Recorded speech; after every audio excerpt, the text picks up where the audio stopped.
Вы знаете, такие комментарии давно уже меня не трогают. Никак не обижают, мне не хочется плакать, потому что самое страшное испытание для меня– это заболевание моего ребенка, его диагноз. Это то, что трогает меня до глубины души. Поэтому, когда люди пишут что-то плохое, меня это никак не задевает.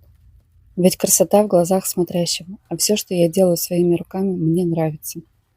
Поэтому будьте добрее, радуйтесь мелочам и радуйтесь тому, что у вас есть сейчас.